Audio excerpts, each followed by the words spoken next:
All right. Hello, everyone. Good morning and good afternoon. Thank you for joining us for today's webinar. And for those that gave it their best guess here on our first poll quiz, we share the results, see if how you guys did here. Some of you did all right, it looks like. Well, thank you again for joining us here for today's webinar, Creating and Enforcing Secure Remote Access for Financial Services Organizations with OpenVPN. My name is Matt Mayhus. I lead the marketing team at OpenVPN, and I am joined by my colleague, Sean Galrez, who is one of our sales engineers. And we have a great agenda here that we're excited to run through with a group here. I see some folks are still joining, so it's great to see the interest in some of the things that we want to discuss here today. Before I jump into the presentation today, a few housekeeping items. So we are recording the call here today, so we'll be sharing that with all of the registrants and attendees here after the webinar, so you can share with coworkers. If you want to pull down, some of the stats that we'll talk about, we'll be sharing that recording here after the call. Everyone's line is going to be on mute for the duration of the call. With that said, if you do have questions, we ask that you put them into the Q&A box. And for the most part, we'll leave some time at the end for a more open discussion and Q&A.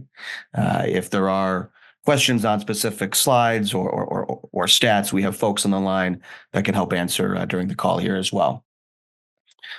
Related, we'll have a few polls, and we're interested in seeing where some of the attendees and the organizations on here maybe are struggling, or where their priorities are in terms of security, and certainly on the topic of secure remote access here today for financial services organizations.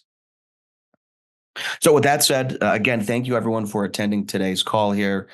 This is our monthly webinar, so you'll see more information from us on a recurring basis of different topics and themes that we hope resonate with this group here. So before we get deep into some of the details here, I want to set the stage a little bit by addressing a couple of the macro evolutions in the industry that I'm certain this group is already feeling on a weekly, daily, hourly basis to set the stage. So the first is one of the hot topics here, and it's one of the biggest advancements that was made in 2023 around generative AI, and specifically the influence on fintech and the application of generative AI on things like chatbots, for example, which is expected to grow this year through through financial and banking technology like apps, online money services, a number of other areas that could produce new revenue streams. And what it's really done is, as I'm sure this group has already seen, is really opened up a new world of innovations that can help personalize financial planning, investment management, a lot of the work that financial services organizations are doing on a weekly basis. Insurance is one of the great case studies right now. Since AI has the ability to really find trends in data, it's helping insurers create more personalized products, which can lead to more accurate risk assessments, lower costs for individuals, and really have a real tangible impact on consumers. And the second is certainly not something that is new, but it's something that we see accelerating. Cloud computing is likely to be more and more popular as we get further into the year, and more organizations really see the benefits of having access to infrastructure, applications, servers, and really more of these things on demand through the internet. So this new technology and the growth of AI, tied together, bring into question a lot of personal data and privacy concerns, which certainly will have an impact on the regulatory requirements for financial services organizations.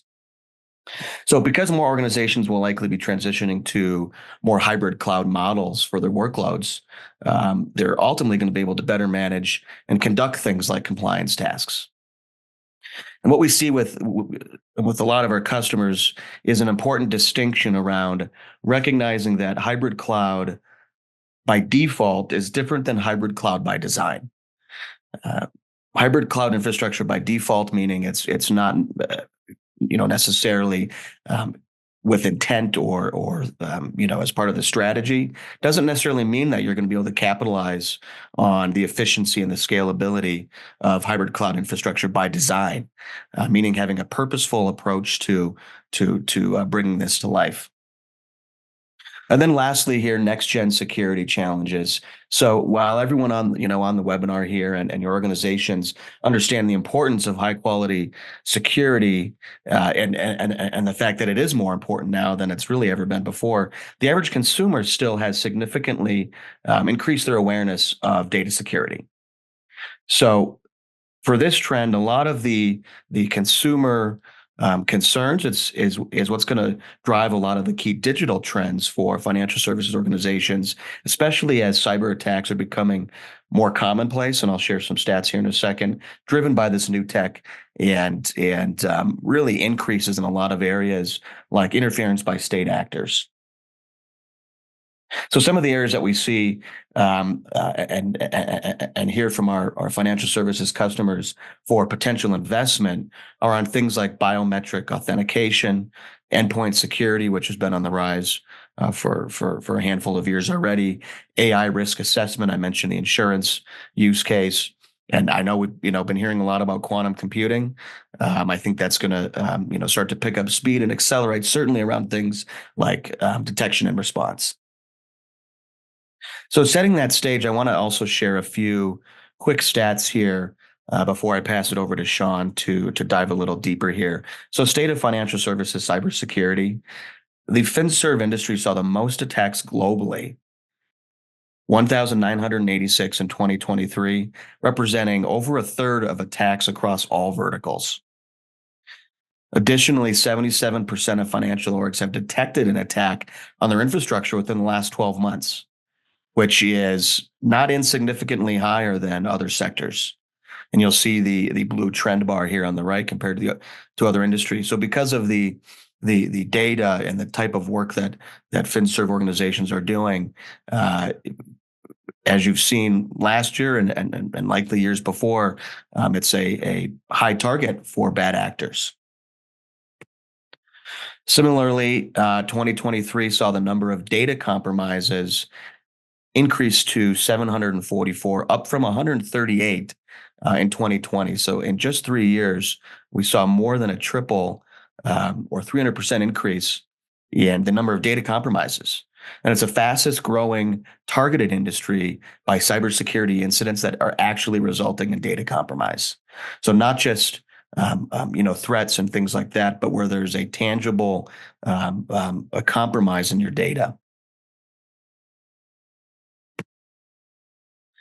And it's not just about the acceleration and the volume of attacks here. It's all comes down to the financial impact. So in 2023, the global average cost of a data breach for financial services firms across all industries, rather, I'm sorry, was just under 4.5 million. For financial services organizations, it was just under 6 million. So the velocity of attacks is not just accelerating, but the cost of these attacks is greater than what the global average is. And you'll see that in this chart here, the leak of confidential information was the most common successful attack. Again, tied to the type of confidential data that your organizations are often working with, makes them a high target, not just from the number of attacks, but the financial impact on organizations. So, Sean, I'm going to pass it over to you to talk about a couple of the primary security challenges that we see with our customers here. So I'll run the slides here, but I'll pass it over to you. Okay, thank you, Matt. Good morning and good afternoon, everyone. So without any further ado, I'm going to start talking. Before I start, I want to talk a little bit about these statistics that we just saw. So why these are important? Basically, because they highlight the critical need for financial institutions and organizations to prioritize and increase their cybersecurity defense. Because it's, as you could see those numbers, it's not a matter of if an attack will happen, but when it's going to happen. And when that time comes, the strength of your cybersecurity infrastructure will determine the impact on your organization. So through these slides and a few more slides, we're building not just an understanding of the threats and the requirements, but a explanation of how our product can be a solution that can keep your organization secure and compliant. And then after a few slides, I'm just gonna log into the admin user interface of our both product, Cloud Connect on Access Server, and give you an overview of what we can provide or what these products can provide. So as we progress into the core of today's discussion, let's dive into a crucial aspect that is at the heart of every financial service provider or any organizations, and that's data protection and confidentiality.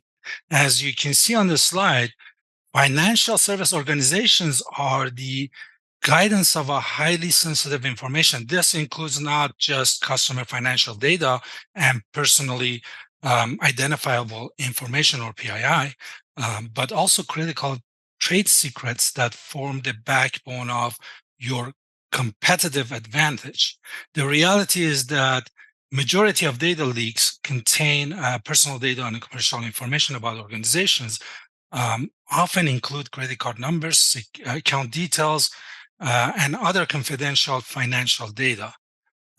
So the implication of such a leak are far-reaching and leading not to just financial loss, but also damaging trust and reputation, which can take years to build. So, Matt, if you can move to next slide, we're going to talk about um, um, a topic that resonate with every professional, every financial service professional, and that's compliance.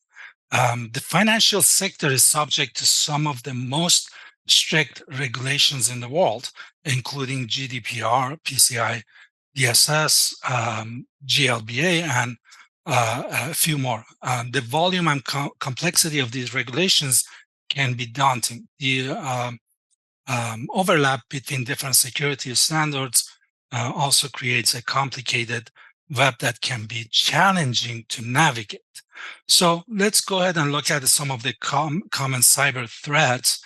And again, the financial organization are unfortunately are prime targets for a variety of cyber attacks.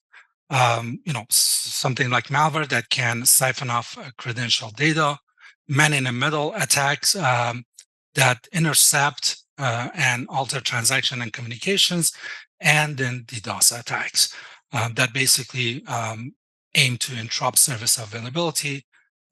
These are most common ones.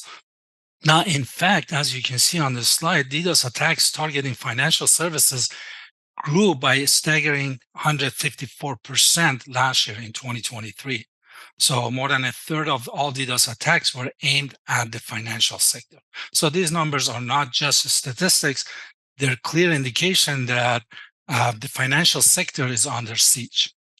Now, let's go ahead and quickly look at some of the best practices here. And again, these are just some of the best practices, not all, but some stuff that we can talk quickly about it.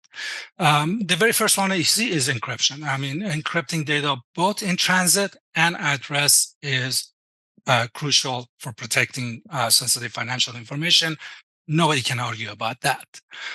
Then the access control, obviously implementing a strict access control to ensure that only authorized personnel can access sensitive systems and data.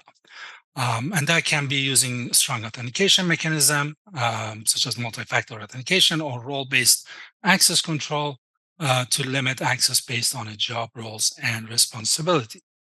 And then IDS and IPS, and I'm going to add firewalls here also, basically deploying the IDS and IPS intrusion detection and prevention systems and firewalls to monitor your network traffic for suspicious activities and block unauthorized access attempts can help prevent data breaches and network intrusions. Then secure remote access.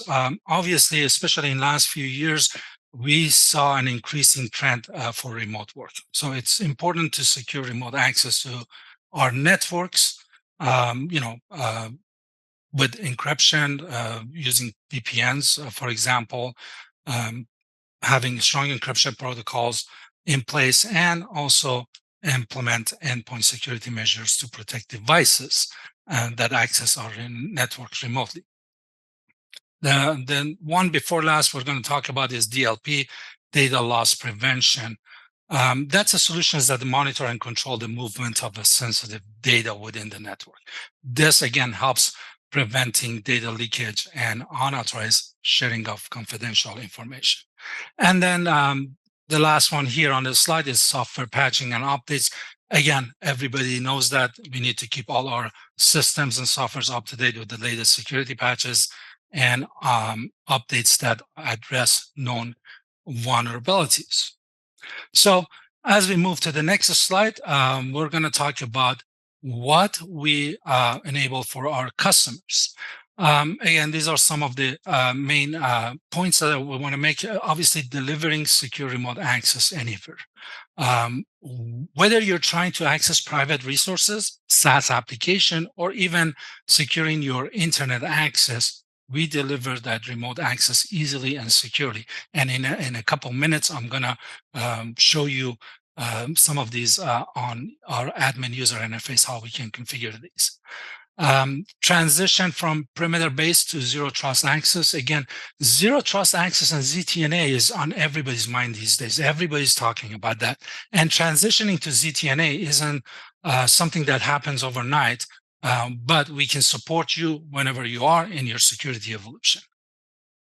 And then cost effectively reduce your attack surface. Basically, what we're trying to say here is that we can keep you can keep critical applications isolated from the internet in your private networks, reducing your attack surface while providing a convenient identity-based access to authorized devices or other resources by using the OpenVPN protocols. Let's go to the next slides.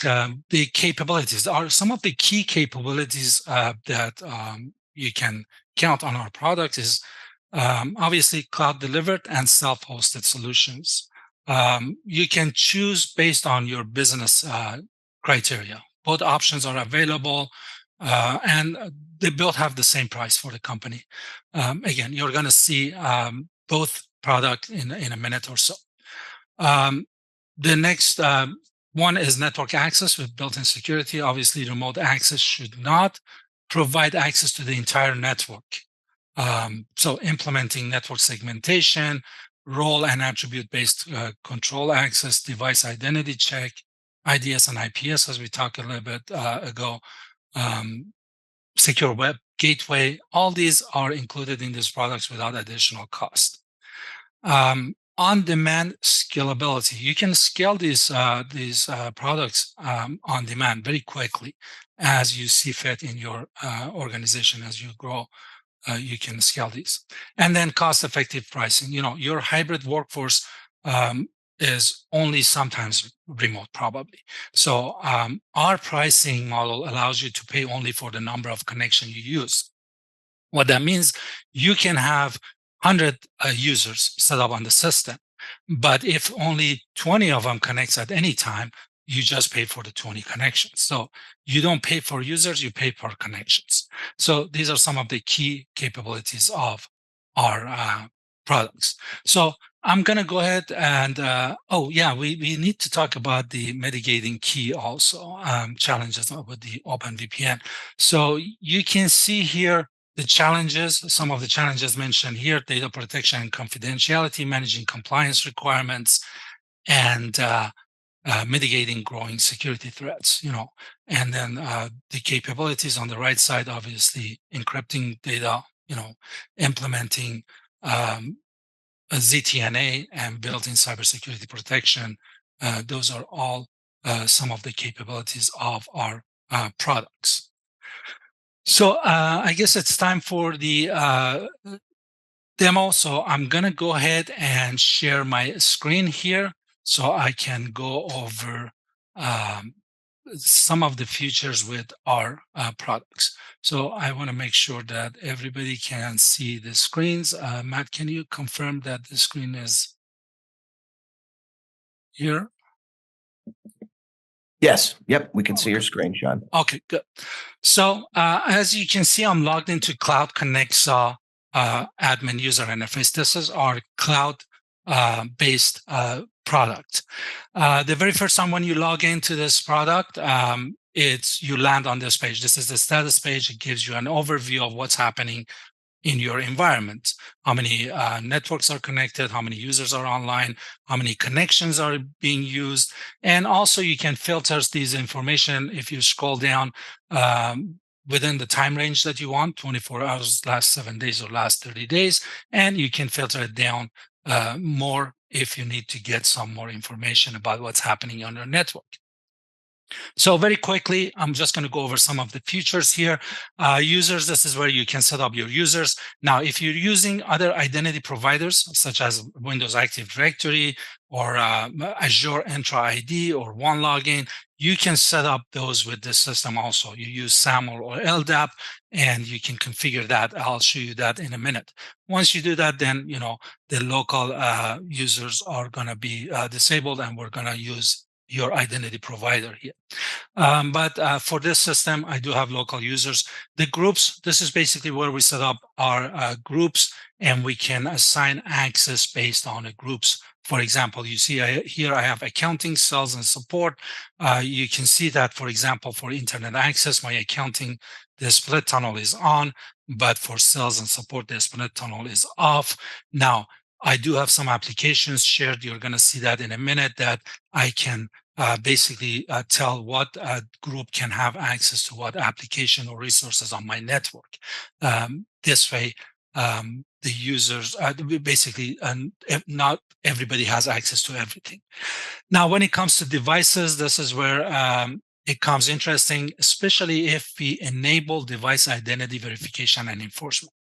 If we enable device identity and verification and enforcement, basically we're going to tell the system that this user has only a permission to access our network with this laptop or desktop or tablet, whatever. And basically what we have to do, we manually have to come and enter the UUID of that device here. For example, you can see here in this environment, the device identity verification is off right now, but let's say if it was on, then anytime John logs in or connects to Cloud Connexa, he needs to connect from this device, this laptop with this UUID. Otherwise, his connection will be refused. So again, this is a very nice feature, especially if you're moving towards ZTNA and trying to implement ZTNA within your environment. So and adding another layer of security. When we're looking at networks, this is basically how you connect your networks to Cloud Connexa. So, for example, you see I have two networks here. One is online right now, one is not. I got the headquarter and I got the CCNet. Now, these networks, they can be on-prem in a building somewhere in the world, or it can be in cloud-based in AWS, Azure, Google Cloud, anywhere. It doesn't matter. Wherever your resources is, you can deploy a connector and connect it to Cloud Connexa and create that security. Now, when it comes to applications, this is where basically we define the applications with the domain name or a name. So instead of giving IP addresses to users, we can just give a name, and the users can access the resources this way. For example, you can see on the screen right now, I got accounting, CRM, and time card. So they all have domains. So all the users need to remember, just type accounting.ovnlab.local to access my accounting app, or same for CRM and so on. So this is now, if you want to give access to your SaaS applications, if you want to add another layer of security when users access your SaaS applications, such as Salesforce, for example. And I'm using Salesforce because it's a pretty popular right now, and it's easy to know what I'm talking about here. So let's say that I want to make sure that all my users have to be connected to Cloud Connexa in order to access Salesforce. All I have to do is just come here, configure Salesforce here, and whitelist my Cloud Connexa IP address with Salesforce or the SaaS provider. So from now on, any of my users, they want to access Salesforce, they have to be connected to Cloud Connect. So again, adding another layer of security. When it comes to IP services and IP routes, I don't have anything configured here, but you can see if you need to add any routes, you can do that here. Now, for the connectors, basically, you can see right now my CCNet connector is online, my headquarters is offline, but this is where you can add connectors. If I want to add another connectors, for example, to my CCNet for redundancy or any other reason, or load balancing, maybe I can just come here and add the connector to that network here. So one thing before I move forward, because I'm going to use this term WPC here, and I want to make sure that everybody knows what WPC is. Basically, WPC stands for Wide Area Private Cloud. To simplify it, it's a dedicated overlay network built on the top of multi-tenant network that essentially creates a private and secure connection for business. So this WPC basically allows businesses to connect their own networks, application, and users across the Cloud Connexa services. So for example, if you look at here, this is my WPC name, Cloud Connexa demo. So when I mention WPC, that's what I mean. So the next thing I'm going to talk about is hosts.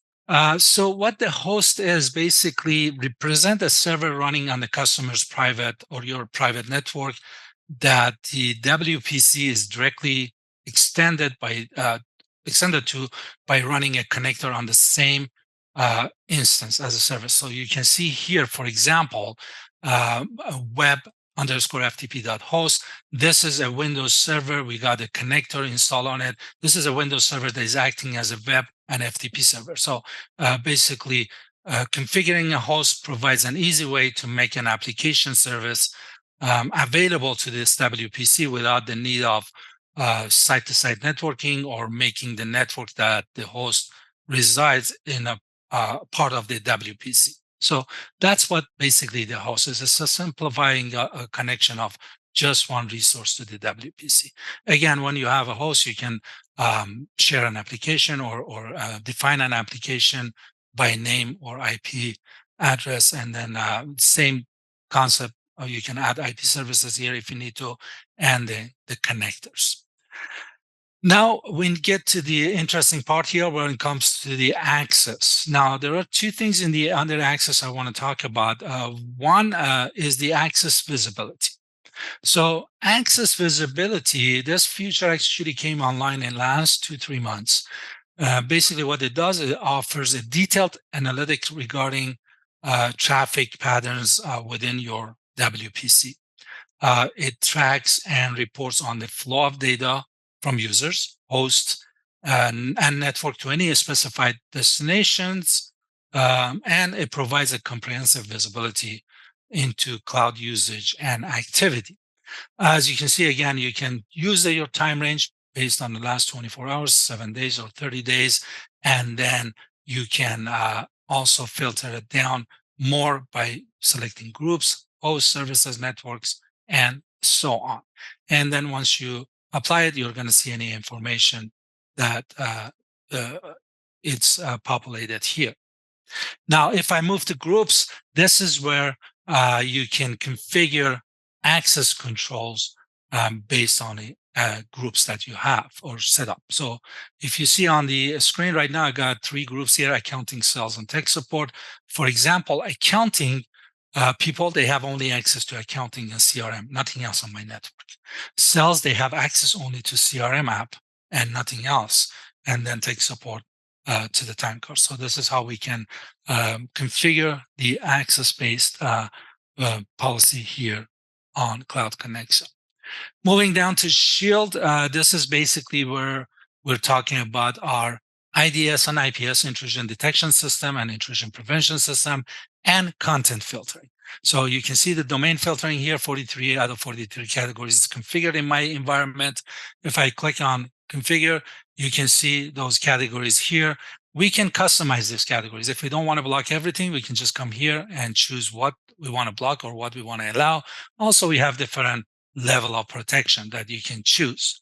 And that goes the same for the traffic filtering, or IDS and IPS. So you can either monitor and block based on priorities, or you can do based on categories. So this is again another way of creating another layer of security when it comes to your environment.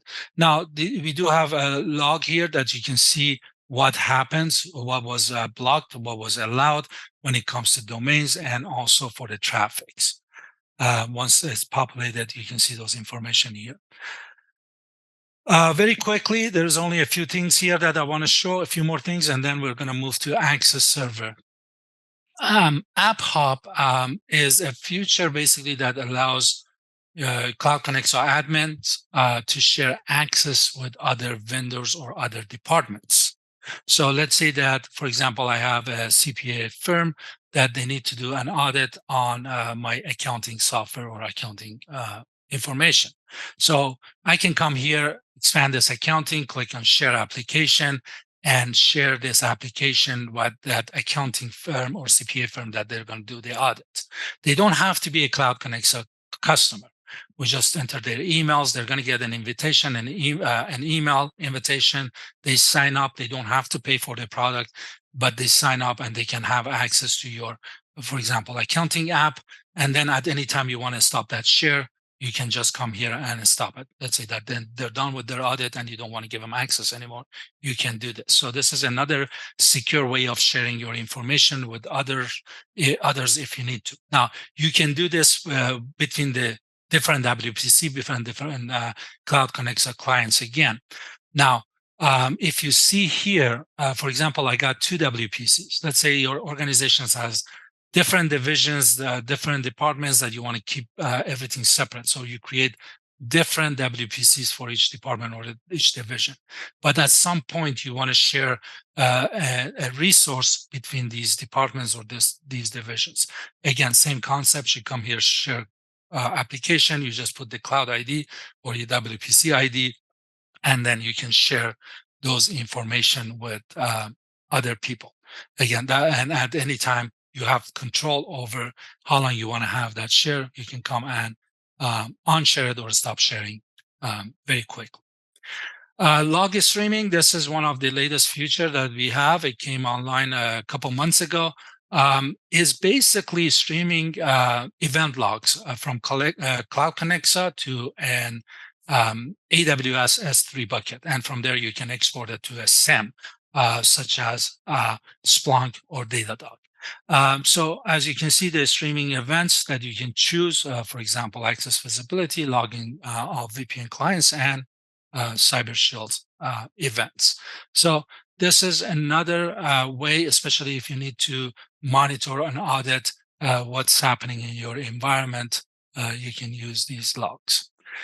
Very quickly here, last couple of things, the user authentication, as I mentioned earlier, identity providers, you can use other identity providers such as Windows Active Directory, Azure Entra ID, or OneLogin, or many others. As long as SAML or LDAP supported, we can come here and configure those identity providers, so we can use those. The two-factor authentication, if you need to enable it, you can enable it here as well. So, one last thing here, the DNS servers, obviously you can have your own DNS servers, you can configure it here, or you can use a Cloud Connect for your DNS records. For example, you can see here for accounting, CRM, and time card, I enter the information here.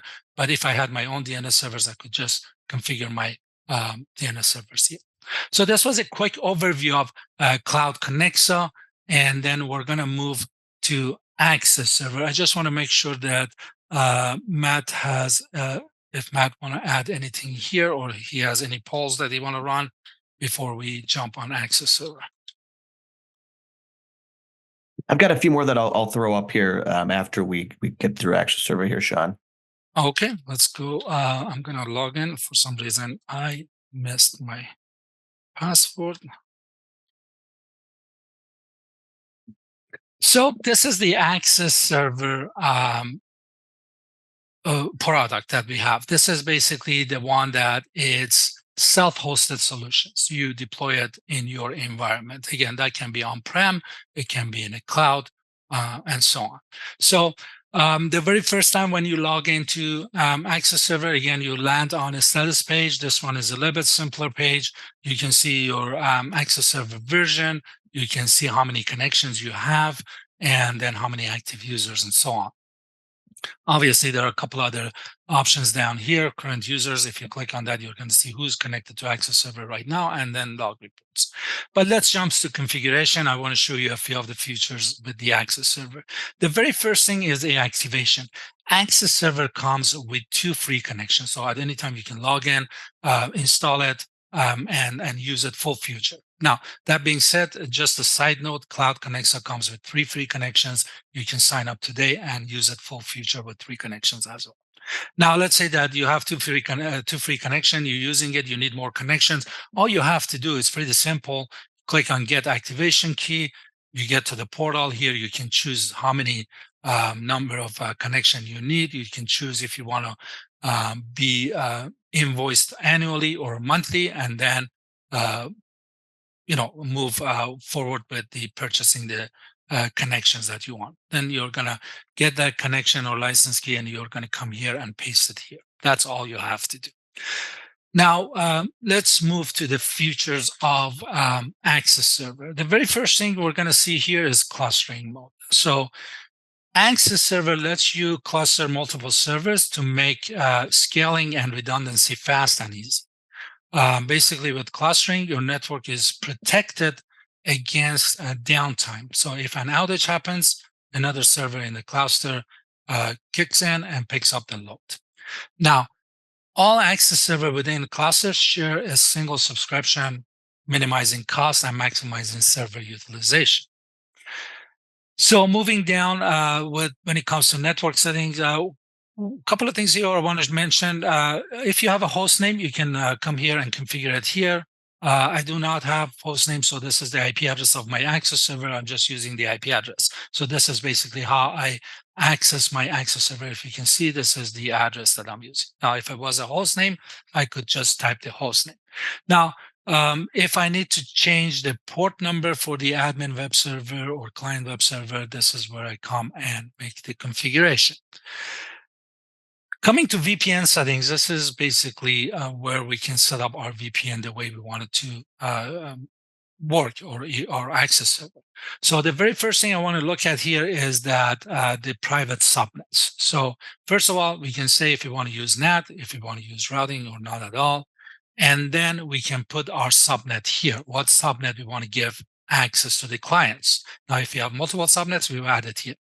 Now, for the SaaS applications, if we want to give, we want to make sure that all our users that they need to access our SaaS application, they have to go through Access Server.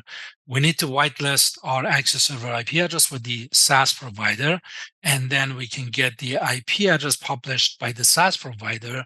It might be just one, or it might be a range of IP addresses, and we come here and enter those IP addresses here. Once we do that, from now on, basically, any users need to access that SaaS application, they have to be connected to Access Server. Then the next thing here, if we want to route all internet traffic through VPN, if we want to create another layer of security while the users are connected to our resources, we can come here and toggle the switch to yes. This way, all internet traffic is going to go through the Access Servers. When it comes to DNSs, we have a few options here. We can just leave the client DNS as it is. We don't alter anything.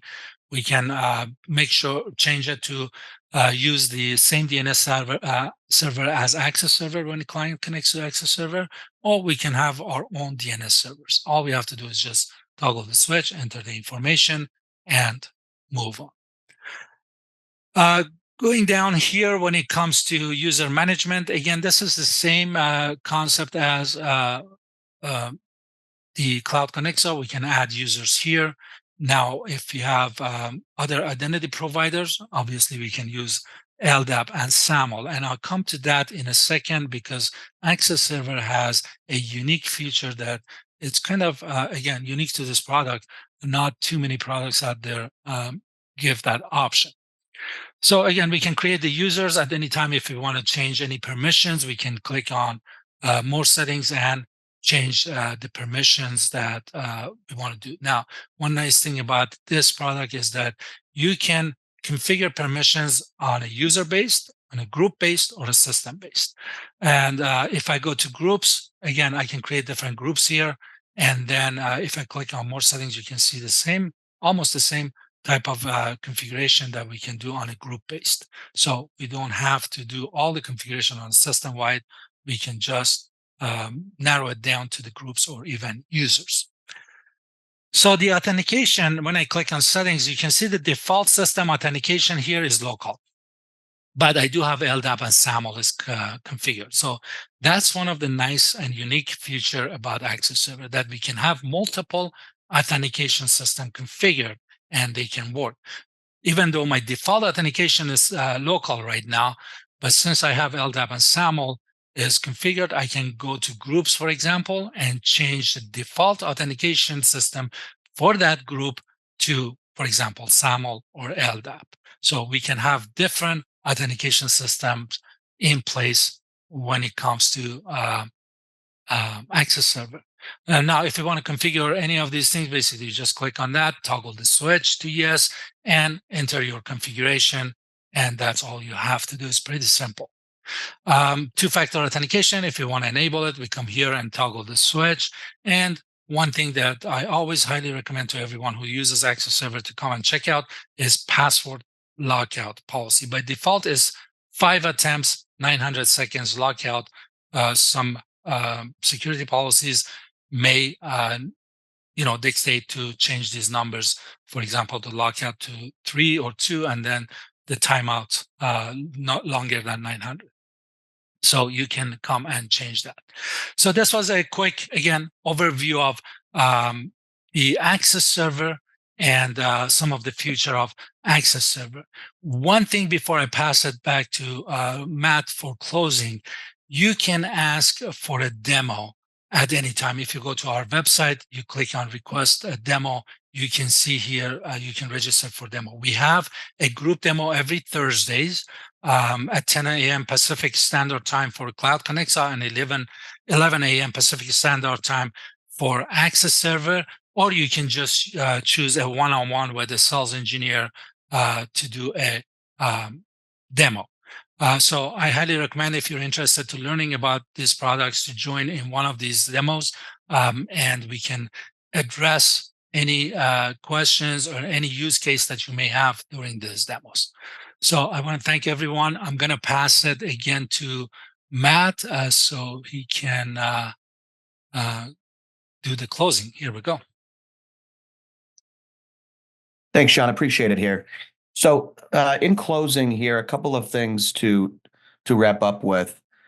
At its highest level, financial services companies are highly sought after by bad actors, and the threats are accelerating and they're becoming more expensive. Mitigating these core challenges through some of these best practices that we talked about, and it was interesting to see that half of the respondents in the poll on are you deploying enough of these best practices to secure your organization, only about half of respondents thought that they were deploying enough of these practices to really feel secure. So deploying these best practices is key. And a lot of these best practices can be delivered through the two solutions that Sean just talked us through. So our cloud deliver service, a Cloud Connexa, and our self-hosted solution, Access Server, with some of the key features here on how some of these capabilities can help fulfill these best practices, again, to mitigate some of these core challenges for financial services firms.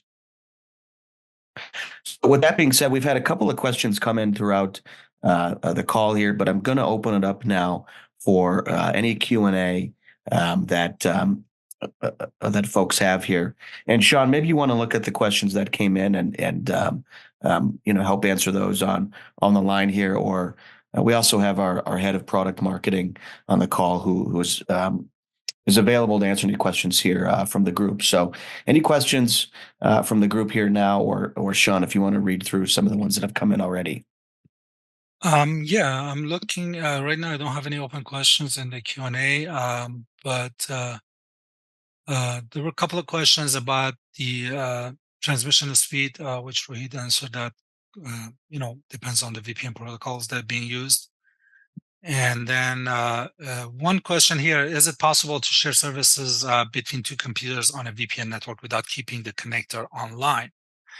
And as you can see on the Q&A box, as Rohit answered, as long as both computers are connected to the VPN, they can communicate with each other. You can just use clients if you don't want to be connected all the time. So that's the answer. We do Any have one other? more here that, yeah, I'll read one more here. Sean, it looks like Rohit maybe is answering as well, but Yeah. do we need to add additional security protection for OpenVPN access server? Uh, And Rohit, if you're on, if you want to chime in there, that would be helpful too. It looks like you maybe just responded. yeah. Okay. So do we need to add additional security protection for VPN access server? Well, no, we I don't, think because no. the VPN servers are internet facing, so we don't need to do that. And the protocol, the OpenVPN protocol, has already a built-in protection for DDoS. So that's the answer to that question. So the question here that it says that if you have X users and the X plus user tries to connect, what happens? As I mentioned, David, you can have X number of users, but if let's say that you have 10 users, but you purchase 5 connections, as long as 5 people connect, you're good. But then at the time that 6th person connect, you need to purchase connection. The 6th one won't be able to access. So the pricing is per connection, simultaneous connections, not per user. So you can, I hope this answers your questions. You can have as many users you want. It's just a number of simultaneous connections that you pay for.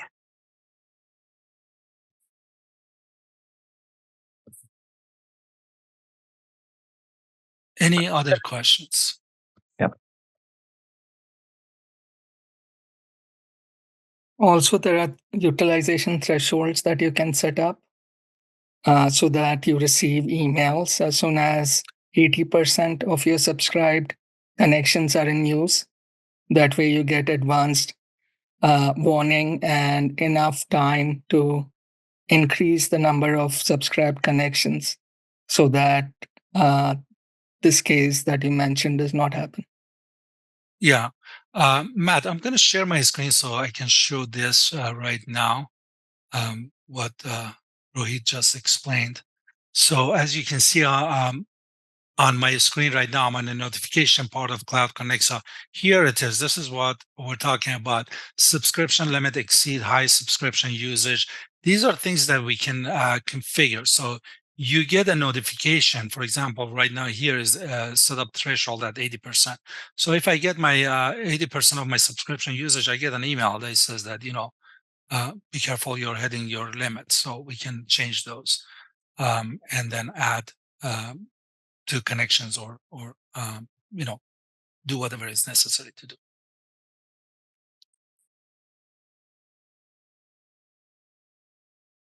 Any final questions from the group here?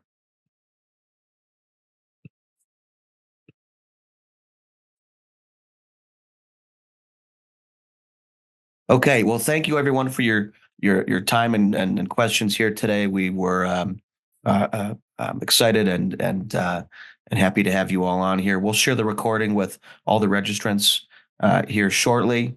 If you do have any follow-up questions, feel free to reach out to us on our website. As Sean mentioned, we have weekly demos where you can go a bit deeper into the product and a number of great content and some other educational materials on the website. So with that said, thank you everyone for your time again. Have a great rest of your day and week, and we hope to see you at our next webinar. Thank you, everyone.